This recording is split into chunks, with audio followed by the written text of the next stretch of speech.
Assalamualaikum warahmatullahi wabarakatuh.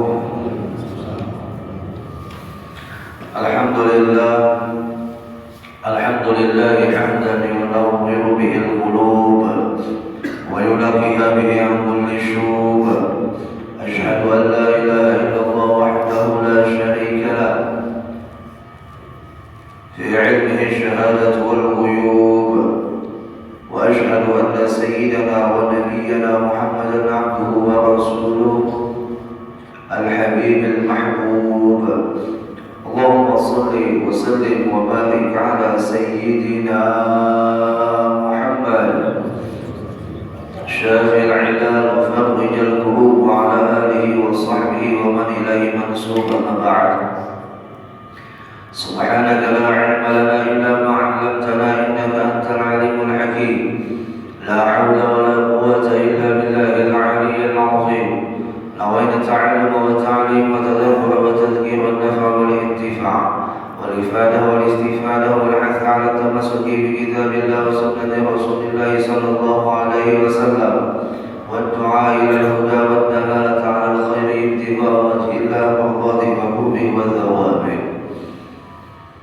وقال المصنف رحمه الله تعالى ونفعنا بعلومه في الدارين آمين.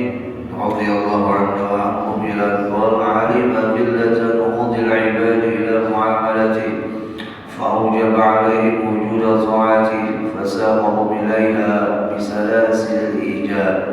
عجب ربك من قوم يساقون إلى الجنة بالسلاسل. Al-Imam Syekh Ahmad bin Muhammad bin Athaillah As-Sakandari rahimahullah beliau mengatakan di dalam kalam hikmahnya, alima qillata numudil ibad ila muamalati. Allah mengetahui, Allah memahami, Allah mengerti akan sedikitnya semangat hamba-hambanya untuk taat kepadanya. Maka fa'aujab alaihim wujuda ta'atih, fa'aujab alaihim wujuda ta'atih, maka Allah wajibkan atas mereka hamba-hamba adanya kewajiban taat kepadanya. Allah menjadikan kewajiban untuk kita taat kepadanya karena Allah mengetahui kita ini banyak pengolehnya pada rajinnya. Wahai jemaah, di ujung kan ada kan yang diwajibkan aja banyak tertinggal. Apalagi pun Allah kadang mewajibkan ketaatan kepadanya. Umpama sholat 5 waktu itu kadang diwajibkan bisa pakai lalu sembahyang. Yang sudah diwajibkan aja mencari-cari jalan itu hamba untuk kada bersembahyangan. Ada kada? Ada. Rahmatnya Allah, sayangnya Allah kepada kita dengan memahami keadaan kita, karena Allah yang menjadikan kita, lalu dengan memahami keadaan kita Allah wajibkan kepada kita untuk taat kepadanya. Fasaqahum ilaiha, maka Allah tarik mereka, siapa hamba-hamba tadi, ilaiha, kepada ketaatan, hanya kembali kepada ketaatan atau kemuamalah. Bisalasil ijab, dengan rantai-rantai kewajiban, diseret kita oleh Allah dengan rantai-rantai kewajiban di bahasa tegas, bukan bahasa keras. Bahasa lain begini, mana hakulnya biar masuk surga dipaksa, masuk neraka sukarela. Mana hakulnya? Kayaknya mah masuk surga dipaksa, masuk neraka sukarela. Mana hakulnya? Jemaah, mana hakulnya? Akun masuk surga dipaksa kah? Akun masuk neraka sukarela kah? Akun masuk surga dipaksa, seolah-olah Allah menjadi menjadikan kewajiban atas kita untuk taat kepadanya itu memaksa kita.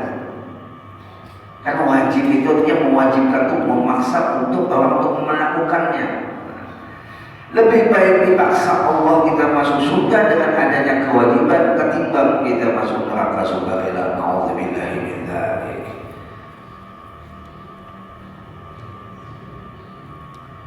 Manusia ini punya karakter ketujuh yang namanya mengeluh, ya kan?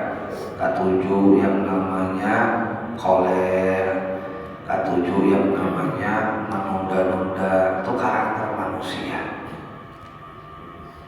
Innal insana khuliqa halu'a idza massahu syarru jazua wa idza massahu khairu manua illa al-musallin alladzina hum 'ala shalatihim daimun.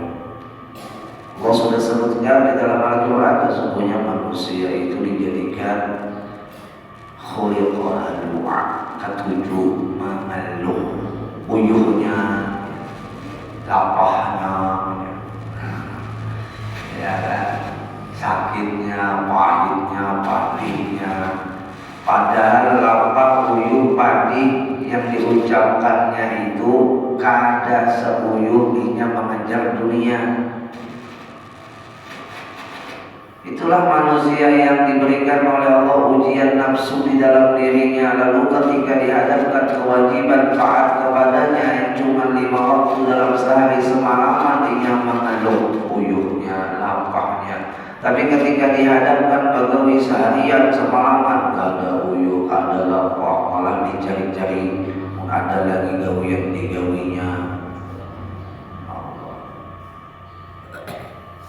Idza massahul khairu manua, idza massahul khairu manua, idza massahul syarru jazua. Apabila dia ditimpa kejelekan, dia menyalahkan Tuhannya. Apabila dia diberikan kebaikan, idza massahul khairu, bila diberikan kebaikan oleh Allah, manua, dia tahan kebaikan Allah itu untuk tidak dikeluarkannya. Diberikan harta, diberikan nikmat sehat, diberikan nikmat pangkat, kada dibawanya untuk taat kepada Tuhan, ditahannya. Illal musallin, yang selamat daripada karakter manusia-manusia yang kada baik tadi, itu adalah dengan orang yang sembahyang. Illal musallin alladzina hum 'ala shalatihim daimun. Itu orang yang sembahyang, yang terus-terusan menjalankan kewajiban itu sampai akhir hayatnya dalam keadaan tidak meninggalkan sembahyang. Ibu jamaah rahimakumullah wa athabakumullah. Kita ambil saja sebuah cerita. Dulu ada namanya Abu Manzurah. Abu Manzurah ini seorang pemuda yang ketujuh mengolok-olok azan para sahabat di saat sahabat menggaungkan azan di kota Mekah. Dulu ketika Nabi kita itu sampai di kota Mekah alias Fathul Mekah, ya kan, Nabi menyuruh sahabatnya azan. Allahu Akbar, Allahu Akbar. Abu Manzurah di belakang, di mulutnya. Nabi kita pada saat itu mengetahui ada seorang pemuda yang setiap azan dia istiqomah, ulut-ulut orang azan, jangan istiqomah, bagus, istiqomah, ulut orang azan. Ya Allah. Ujar Nabi, panggil dia, hadapkan kepadaku. Dipanggil oleh sahabat, dihadapkan kepada Nabi. Setelah itu didekap oleh Nabi dan diletakkan tangan kanan Nabi di dadanya. Setelah diletakkan tangan kanan Nabi di dada Abu Manzurah, tiba-tiba bergetar jiwanya dan menangis sejadi-jadinya, hingga akhirnya Abu Manzurah diangkat oleh Nabi sebagai muadzin tetap di kota Mekah.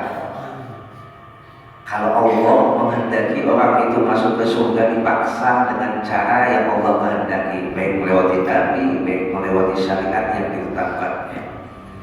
Padahal dia belum beriman tadinya, padahal dia mengolok-olok imannya orang beriman. Tapi kalau Allah sudah menghendaki orang itu masuk surga, dipaksa, ditarik oleh Allah dengan rantai paksaan, ya kan? Tapi dengan cara Allah, bukan dengan cara kita. Cara Allah menunjukkan hidayahnya melewati tangan siapa Allah alam, dan pada saat itu Abu Mandur mendapatkan hidayah Allah dari tangannya Nabi kita Muhammad Sallallahu Alaihi Wasallam. Ingatlah kisah Suraqah. Ya, Suraqah. Siapa Suraqah? Yang 60 Nabi.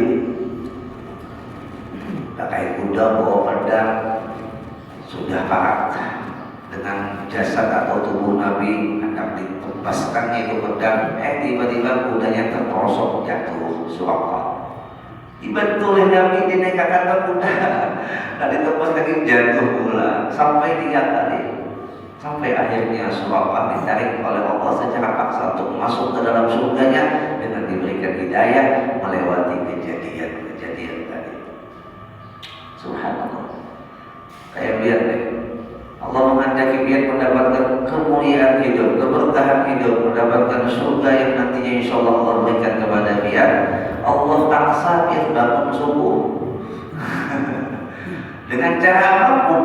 Allah hantarkan laki biar yang membangunkan, Allah hantarkan kawan biar yang membangunkan, bahkan Allah hantarkan makhluk yang paling halus. Ada apa paling halus kan? Halus kan? Hilang kamu lakukan nyamuk. Allah hantarkan nyamuk mengikut dia bangun. Cara Allah hendak menarik dia supaya masuk surga itu seolah-olah dipaksa sidin biar untuk bisa menjalankan ketaatan. Ya, biar bapak tadinya ini kisah lah. Tentu saja biar bersama memang nyata kisahnya. Orang ini dulu bambun dong bambun ya. Si dede ini kan 7 malaki buat pejabat karena punya kuasa, dipalakinya buat pejabat, ditakinya. Tahu dipalak pak? Apa namanya bahasa Banjar dipalak tuh? Hah? Apa namanya bahasa Banjar dipalak tuh pak? Dibajak. Nah, ya, dibajak nih orang duit. Nah, pokoknya anak buahnya karena yang punya adik yang pangkatnya lebih tinggi daripadanya, memimpin satu daerah, jadi bawahan adiknya itu dibajakinya duit, maunya datang dibajakinya duit. Nah, minta duit sampai kenal mata orang tua lawan sidin nih, mengada sidin nih pasti duit kita dibajaknya. Tapi kalau Allah hendak menarik hambanya masuk ke surga atau mendapatkan perbaikan daripada hidayah Allah yang Allah berikan kepadanya, maka orang ini dipaksa oleh Allah dengan dijadikan Allah sebagai ketua masjid.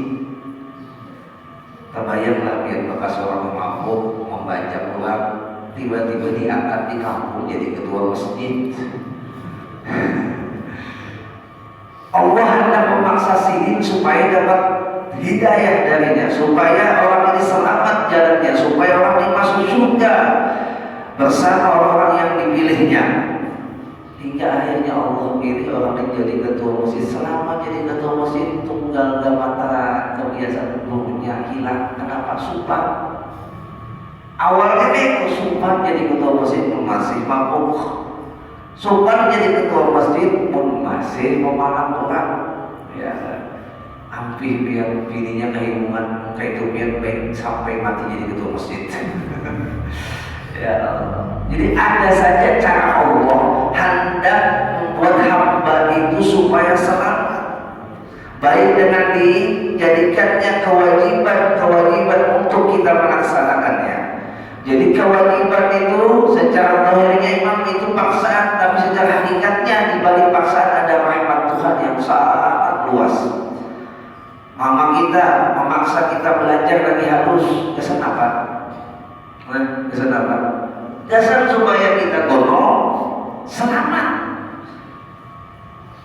Jangan dipungli orang, tahu tata sembahyang, tahu agama, supaya hidup melampung, lalu dipaksa mulai lagi harus belajar. Subuhan dibanguni sidin, mandikan sidin, habis itu dipakaikan sidin baju sekolah, diantarkan sidin pulang ke sekolah.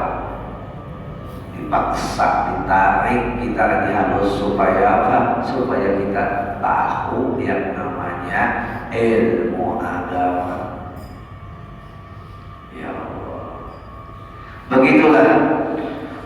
Allah menjadikan yang namanya kewajiban atas kita untuk kita taat kepadanya, karena Allah tahu benar lawan keadaan kita yang lemah semangatnya, yang naik turun imannya, yang berubah keadaan hatinya. Lalu dengan kewajiban itu tidak ada toleransi bagi orang yang berubah-ubah moodnya atau keadaan hatinya. Di saat senang tetap yang namanya sembahyang dilakukan, di saat sedih tetap juga yang namanya sembahyang dilakukan. Karena kalau tidak diwajibkan, nanti ketika taat saja dia melakukan, ketika bahagia saja dia melakukan, ketika tidak bahagia dia tidak melakukan. Diwajibkan oleh Allah. Jadi pahami ujung-ujung kenapa jadi Allah mewajibkan kita sembahyang, karena Allah menginginkan kita supaya masuk surga. Kan kurang apa sayangnya Allah? Itu aja yang dibawahi oleh orang tulang seumpama ke acara Sayyidil Habib Umar Palangka semalam, ya kan? Dia kada pernah sebelumnya hadir di majelis yang keadaannya itu di luar rumah. Tulang-tulang dua kawan hadir majelis tabligh akbar bersama Habib Umar, sekalinya di lapangan lapas Hamulan, ya kan? Lapas Hamulan. Tapi karena kawan pian hendak menganalakan tuna sosok ulama yang dikagumi dunia, tuna sosok ulama yang telah banyak memberikan cahaya-cahaya Allah kepada umat manusia, tuna sosok ulama yang merupakan keturunan Nabi Muhammad, tuna dikenalkanlah dengan ditariknya si kita tadi yang kada pernah duduk di majelis, ditarik ke majelis yang luar biasa ujiannya, yang luar biasa tantangannya. Ya Allah, ulun melihat keadaan jamaah pada saat itu di Banyumata, dia ulun membuat pian yang beruntung. Bukan kami yang berada di panggung, bukan kami yang jadi panitia, bukan kami yang dekat dengan Habib Umar yang beruntung, bukan pian yang beruntung. Kenapa? Bukan pian sanggup membuktikan cinta kepada Habib Umar. Hakun mulai malam, ada yang mulai malam di lapangan situ di luar. Ulun datang kawanan ada berapa orang, 4 datang di Palangka itu jam 3 subuh kurang lebih. Nginapnya di antara orang di Swiss Bell seberangan lalu, di antara orang di situ nginap di situ. Jadi belum masuk sudah melihat ada di muka pagar tuh orang perabahan dudukan itu jam 3 malam Rabunya, ya kan? Sudah masuk Rabu banget jam 3 subuh kok. Okay. Singkatnya paginya itu kami hendak menuju Hunjam, yang disuruh oleh Pak Wagub untuk datang ke Hunjam. Mulai hotel ke Hunjam itu jam 8-an sudah padat merayap manusia. Melalui jalan dari Swiss Bell Hotel ke Hunjam itu lumayan, itu jauhnya, mana pula ibaknya mah sejaman, hampir sejam kami melintasi itu baru sampai ke rumah jabatan daripada Pak Wagub. Sampai di rumah Pak Wagub, lalu akhirnya dibawa ke mana, ke Hunjam Pak Gub. Lalu dari Hunjam Pak Gub ambil sini ke bandara, ke airport. Intinya kami yang diberikan fasilitas itu tidak seberuntung pian yang siap rela berkorban membuktikan cinta kepada Sayyidil Habib Umar. Pianlah yang luar biasa, jamaah-jamaah ini yang sangat mendapatkan banyak keberkahan pada acara tersebut. Ya Allah, panas menggantang, siang mulai pagi sudah berambut kayak pacarannya duduk di muka. Jangan jamaah sampai di panggungnya berambut. Jamaah, ya subhanallah. Nah, jadi Bapak Ibu jamaah rahimahullah, kawan ini atau kita ini umpama diajak kawan hadir ke acara itu, seolah-olah kawan kita ini memaksa kita untuk kenal dengan majelis itu, kenal dengan tamu yang ada di majelis itu. Lalu akhirnya ketika kita kenal dengan majelis itu, ketika kenal dengan tamu yang ada di majelis itu, kita ingin mengetahui apakah untungnya kawan kuliahku duduk di majelis engkau itu. Timbul pertanyaan di dalam hati, apa misalnya kawan kuliahku ini berapa apa? Timbulnya bertanya sampai akhirnya bertakut, apakah untungnya ikan duduk kayak ini? Apa? Mana panas? Cari makan balik? Ya, sambil hilang kamu lapar. Ya, kawannya. Aku merasakan tenang di sini karena pada hakikatnya hidup bukan mencari senang tapi mencari tenang. Ketika tenang didapat, itulah bahagia walai. Kita kesana kemari mencari kesenangan, tapi kesenangan tidak membuat tenang. Ini. Aku merasakan duduk di sini tenang walai. Ingat lawan dosa. Coba duduk buah-buahan orang-orang dunia. Bukan ingat lawan dosa, malah hendak menambah dosa. Tenang, akhirnya kawal yang dipaksa hadir tadi mikir, tujuan cobanya ulang hadir sampainya mendapatkan ketenangan. Kayak itulah seumpama Allah hendak menarik kita masuk ke dalam surganya dengan cara diantaranya adalah Allah jadikan syariatnya itu adanya kewajiban untuk kita taati. Lalu lagi disebutkan di dalam kitab ini, ajaba rabbuka min qaumin yusaquna ilal jannati bisalasil. Sangat kagum Tuhanmu, artinya terkagum-kagum Tuhanmu. Min qaumin, daripada satu kelompok atau kaum, yusaquna ilal jannati bisalasil, yaitu dengan ditariknya itu hamba-hambanya ke surga melewati rantai-rantai kewajiban. Artinya itu Allah tuh kagumnya di sini kepada hamba-hambanya yang memahami bahwa kewajiban itu adalah kasih sayang Allah yang pada zahirnya adalah mata rantai yang menarik hamba tersebut untuk masuk ke dalam surga. Mau ada hamba Allah, ujar Allah, inya paham dengan apa yang kau lakukan ini, inya ngerti dengan kewajiban yang aku jadikan ini, maka aku salut dengan hamba tersebut. Karena ada semua hambaku yang mengerti tentang apa yang aku lakukan. Kayak itu juga ada semua anak yang ngerti dengan ketegasan kuitan. Kita tuh benar anak berlima, dihadapkan kuitan yang tegas, takuni dia ya kan. Anak yang lima itu menanggapi ketegasan kuitannya ada sama. Ada yang menyambat kuitanku penyarikan, ada yang menyambat kuitanku itu rahmat, tegasnya menyelamatkan. Ada yang menyambat kuitanku itu kadang-kadang penyarikan, kadang-kadang macam-macam menanggapi daripada ketegasan kuitannya. Begitulah hamba-hamba Allah ketika menanggapi ketegasan Allah dalam menjadikan kewajiban untuk kita taati. Mudah-mudahan Allah berikan pemahaman di dalam hati kita untuk memahami segala perbuatan Allah, sehingga ada ketujuh mahwal Allah, ada ketujuh mahwal Tuhan. Kita ini banyak mahwal Tuhan, ada langsung memutuskan sesuatu yang belum lagi ada finalnya. Aku ini pasti mati suruh khatimah juga. Kayak bapak bertobat, bapak sembahyang, bapak duduk di majelis, nyatanya aku masuk neraka. Surga yang memastikan masuk neraka langsung gak ada. Jangan pernah memutuskan daripada rahmat Allah yang masih luas dan terus luas. Rahmat Allah yang sangat banyak dan terus banyak.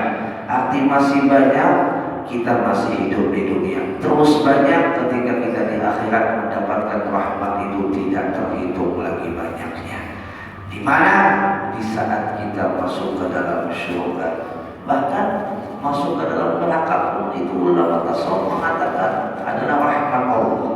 Ayo, bisa biar menanggapi masuk neraka itu rahmat Allah. Ada orang ahli maksiat mati, ada sawah taubat masuk neraka.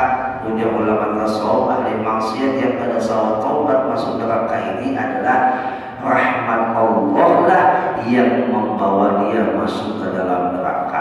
Dengan masuk neraka dia akan mampu merasakan kelezatan surga setelahnya. Kenapa? Karena orang sakit perlu diobati. Obatnya orang yang belum tobat adalah di neraka, supaya sembuh dari penyakitnya dan akhirnya dia dapat merasakan nikmatnya surga. Karena orang sakit dikasih makanan nikmat bagaimanapun kadang merasakan nikmatnya.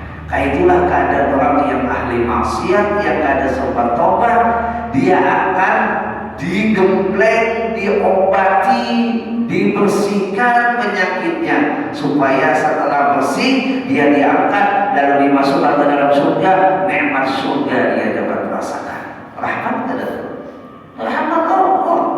Kalau Allah langsung memasukkan ahli maksiat ke dalam surga tanpa melewati proses neraka, maka ahli maksiat masuk surganya kada ada manfaatnya. Kenapa? Karena kamu merasakan nikmat surga oleh orang biari, dijuluki makanan, tidak artinya sembuhkan dulu penyakitnya, baru kasih makanan. Kasih makanan lezat nak kayak apa aja, mulutnya sudah liur pahit, apalagi kena COVID. Ya, tidak ada artinya. Begitulah kata ulama tasawuf, rahmatnya Allah itu tidak terbatas. Sampai-sampai orang ahli maksiat yang tidak sempat taubat tadi dimasukkan ke dalam neraka, itu pun karena rahmat Allah, supaya orang yang tadinya dimasukkan ke dalam neraka dan setelah sembuh diangkat ke surga, dia dapat merasakan nikmatnya surga. Masya Allah. Orang kafir Ustaz, apakah ada rahmat Allah kepada mereka? Ada rahmat Allah kepada orang kafir ketika di dunia, tapi tidak pada akhiratnya. Sedangkan kita yang beriman itu dunia akhirat Allah berikan rahmatnya. Bukan saja Ar-Rahman, juga Ar-Rahim. Kalau Ar-Rahman Allah berikan rahmatnya hanya di dunia. Ar-Rahim itu Allah berikan rahmatnya di akhirat. Dunia akhirat akhirnya didapatkan oleh orang yang beriman. Itu yang namanya rahmat Allah. Masya Allah. Kita ini mengandalkan hitungan kehebatan ibadah kita untuk masuk surga, kadang bakal kita bisa menikmati surga. Buktikannya, kita tarik ke dalam bahasa logika. Orang yang beramal sepanjang hidupnya, anggap saja 80 tahun, dia kadang pernah maksiat, kadang pernah melakukan kesalahan, mulai ojol, hanya lahir sudah sembahyang pawang. Mungkin kalau contoh aja sampai mati kada pernah hanya meninggalkan sembahyang wajib, bahkan sembahyang sunnah ditambahnya, puasa sunnah ditambahnya. Lalu setelah mati dia datang mengakui kehebatan amalnya, ujar Allah, ayo kayak itu kisahnya, kita hitung-hitungan berapa tahun dia beramal? 80 tahun ya Rob. Oh kalau kayak itu 80 tahun dia masuk surga, setelah itu keluar apa-apa. Yuk, kalau kita mengandalkan kehebatan diri kita yang 80 tahun kita beribadah nih, diberi Tuhan surga hanya cuma 80 tahun kayak kita. Kenapa Allah berikan surga selama-lamanya? Karena rahmat Allah, bukan karena amal kita. Kita bisa beramal itu pun karena rahmat Allah. Jadi kita kalau beramal ingatkan adanya rahmat Allah, bukan adanya kemampuan kita. Wallahu a'lam bishawab. Minta halal itu sudah isyarat belum? Belum. Akan bangun dia sudah lihat belum? Sedikit lagi kita. Masalah bukan. Aujaba 'alaika wujuda khidmati wa ma aujaba 'alaika illa dukhula jannati. Nanti kesempurnaan daripada perkataan Imam Ibnu Athaillah yang tadi. Diwajibkannya atas dirimu adanya khidmah, adanya khidmah itu menjadi pembantu di dalam syariat Allah. Nah itu. Aujaba 'alaika wujud khidmah, diwajibkan atasmu adanya wujud khidmahmu kepada Tuhanmu. Wa ma aujaba 'alaika illa dukhulul jannah, dan tiada mewajibkan atasmu kecuali semua yang diwajibkan atasmu untuk khidmah kepadanya untuk apa? Dukhulul jannah, masuk ke dalam surganya. Kita khidmah lawan Allah dengan melakukan kewajiban 5 waktu. Khidmah kepada Allah dengan mensyiarkan agama Allah, dengan mensyiarkan Islam itu adalah agama rahmat, dengan mensyiarkan segala macam syariat Allah. Wa may yu'azzim sya'airallah fa innaha min taqwal qulub. Ujar Allah dalam Al-Quran, orang yang mengagungkan, membesarkan daripada syiar agama Allah, orang tersebut adalah orang yang memiliki ketakwaan hati. Orang yang tidak memiliki ketakwaan hati, dia malas untuk mensyiarkan agama Allah. Ujarnya cukup banyak ada di ugawi bapak buat tempat faedah. Apa aku menampil kante. Jadi buat ada amalan itu yang harus kita tampilkan sebagai contoh kepada anak kita, sebagai contoh kepada orang lain, karena itu adalah ranah syiar. Ada amalan yang kadang boleh kita tampilkan karena tidak ada ranah syiarnya. Jadi intinya menggunakan apapun syariat Allah itu dengan ilmu, sehingga kita bisa menempatkan pada tempatnya. Kada semua itu dipukul rata. Umpama ada kasih contoh, engken itu kan kada baik. Jangan biar katakan setiap engken kada baik. Ada engken yang baik, engken memberi kawan maksiat, baik. Engken menyumbang acara dangdutan, baik. Engken menyumbang acara kemaksiatan, baik. Tapi royal menyumbang kebaikan, harus ada bandingannya. Jangan engken menyumbang kemaksiatan, menyumbang kebaikan, engken juga udah engken namanya. Ya Allah.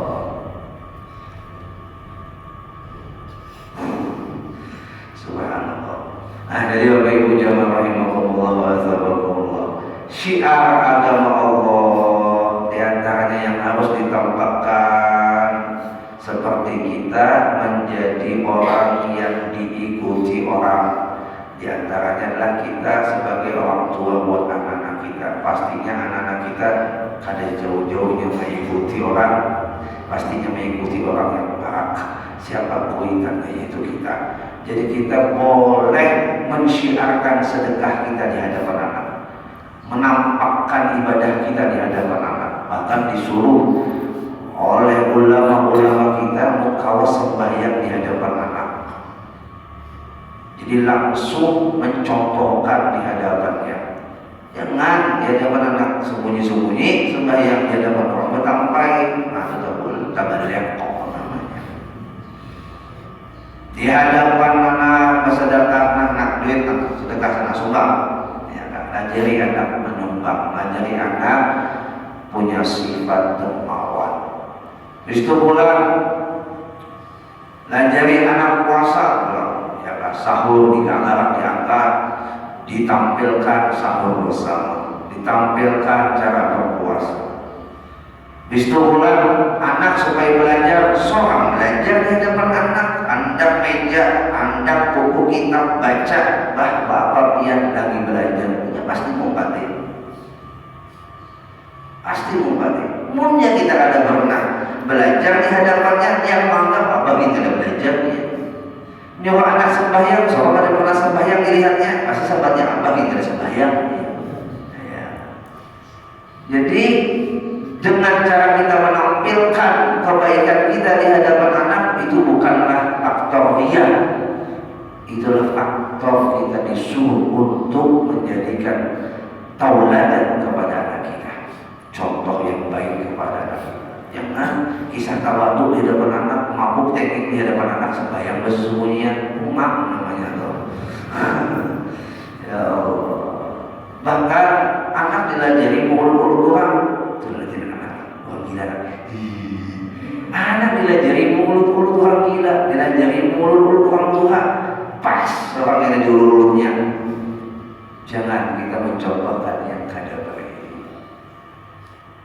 Nah, Bapak Ibu yang rahimakumullah wa azzakumullah.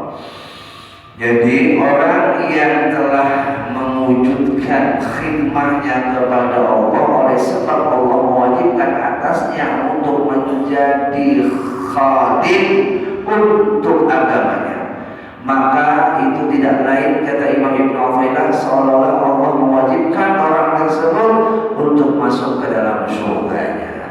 Masya Allah, mudah-mudahan kita berkatan masuk surganya Allah tanpa hisab, dan Allah ampuni segala dosa-dosa kita, dosa kedua ibu bapak kita dan dosa keluarga kita, zahiran wa batinan, mudah-mudahan amin Allahumma amin.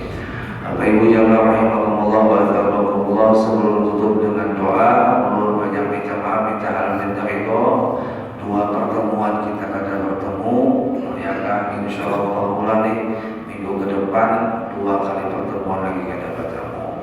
Jadi rencana besok lusa hari Senin ulun berangkat umroh, akan mudahan perjalanan ibadah umroh lancar, dimudahkan, diselamatkan, dan diberikan oleh Allah pertolongan untuk bisa melakukan ketaatan sebanyak mungkin dan membawa umrah yang mabrurah, membawa keberkahan bagi kampung halaman dan kita berkata mudah-mudahan amin Allahumma amin. Jadi sekali lagi banyak minta maaf, minta ridho. Jadi minggu akan datang 2 kali pertemuan insyaallah. Dan banyak umrah pertemuan pulang kita. Jadi untuk yang melanjutkan menserahkan kepada panitia.